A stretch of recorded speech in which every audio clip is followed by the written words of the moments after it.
CM Revanth రెడ్డిపై మాజీ మంత్రి హరీష్ రావు ఆగ్రహం వ్యక్తం చేశారు. రేవంత్ కు బ్యాగుల మీద ఉన్న నాలెడ్జ్ బేసిన్ల మీద లేదని విమర్శించారు. బేసిన్ల మీద బేసిక్ నాలెడ్జ్ లేకుండా మాట్లాడుతున్నారని దుయ్యబట్టారు. గోదావరి బనకచెర్ల ప్రాజెక్టుపై రేవంత్ రెడ్డి మాట్లాడిన మాటలు రాష్ట్ర ప్రజలు చూశారు, విన్నారని, గత కొంతకాలంగా బనకచెర్లను అడ్డుకోండని మేం మాట్లాడుతూ ఉంటే బోడిగుండుకు మోకాలికి ముడిపెట్టినట్టుగా మాట్లాడారన్నారు. చంద్రబాబును అడుక్కుని బతికే బుద్ధి పోలేదా అని, చంద్రబాబు ఎవరయ్యా నీళ్లివ్వడానికి అని ఆగ్రహం వ్యక్తం చేశారాయన. బేసిక్ నాలెడ్జ్ లేకుండా నిన్న రేవంత్ రెడ్డి గారు మాట్లాడారు. ఆయనకు బహుశా బ్యాగుల మీద మంచి నాలెడ్జ్ ఉన్నట్టుంది కానీ బేసిన్ల మీద ఆయనకు నాలెడ్జ్ లేదు అని నిన్నటి పీపీటీతో స్పష్టమైపోయింది. పీపీటీ పెట్టి మరీ రేవంత్ రెడ్డి గారు, ఉత్తమ్ కుమార్ రెడ్డి గారు తమ అజ్ఞానాన్ని బయటపెట్టుకున్నారు. మా రాష్ట్ర నీటిపారుదల శాఖ మంత్రి, మా రాష్ట్ర ముఖ్యమంత్రి ఇంత కనీసమైన బేసిక్ నాలెడ్జ్ లేకుండా ఉంటారా? రాష్ట్ర ప్రజలు నవ్వుకునే పరిస్థితి.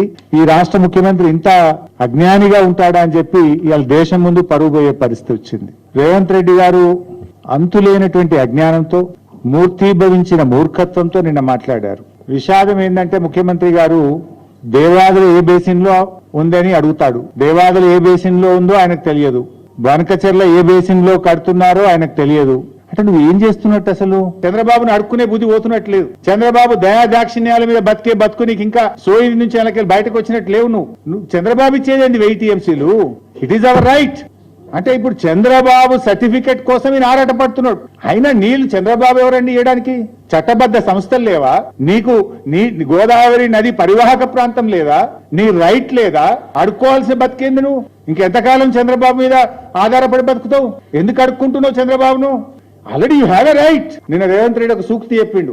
భగవంతుడికి భక్తుడికి అనుసంధానం అంబికా అగరబత్తి అని చెప్పిండు. ఇవాళ చంద్రబాబు అనే భగవంతుడికి, రేవంత్ అనే భక్తుడికి మధ్య ఉన్నది ఆదిత్యనాథ్ దాస్ అని చాలా స్పష్టంగా అర్థమవుతుంది. కృష్ణ, అది ఎంత అజ్ఞానం!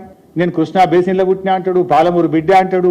కనీసం కృష్ణా నది మీద కూడా అవగాహన ఉండదా నీకు? ఆ జిల్లాలో పుట్టినవు, ఆ నది పరివాహక ప్రాంతంలో పుట్టి పెరిగినవు, ఆడ నుంచి ఎమ్మెల్యే అయినవు. ఆ నదిలో వాటా ఎంత, ఆ నదిలో మన హక్కు ఎంతో కూడా సోయలేదా నీకు? ముఖ్యమంత్రి విడిచిపెట్టు, ఆ జిల్లాలో జడ్పీటీసీగానో ఎమ్మెల్యేగానో చేసినావు కదా. మినిమం నాలెడ్జ్ ఉండాలి, మినిమం సెన్స్ ఉండాలి. ఏమంటాడు కృష్ణాల 500 TMCలు ఇచ్చి మొత్తం తీసుకో. ఈయన చేసిన ద్రోహానికి నేను ఉరిదీసినా తప్పులేదు. ఇంత ద్రోహమా? ఒక ముఖ్యమంత్రిగా ఉండి ఇంత బాధ్యత రహితంగా మాట్లాడొచ్చునా? ఉరిదీసినా తప్పులేదు. ఇది ఎందుకంటే కొన్ని లక్షల వేల కోట్ల ప్రజల జీవితాలతో ఆడుకుంటున్నావు నువ్వు ఇవాళ మిస్టర్ రేవంత్ రెడ్డి. కృష్ణలో 500 చాలన్నాడా? 500 ఇస్తే నువ్వు ఏమైనా చేసుకో అంటుండు. అసలు నేను అడుగుతున్నా, నువ్వు 19 నెలలైంది నీ గవర్నమెంట్ వచ్చి.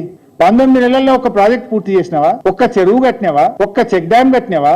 ఒక్క ఎకరానికి నీళ్ళు ఇచ్చినావా మిస్టర్ రేవంత్ రెడ్డి? ఒక్క ఎకరం, 1 acre.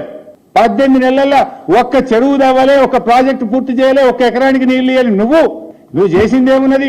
పెద్దబాగా గొట్టకపోయింది, ఆయన SLBC కుప్పగూలిపోయింది.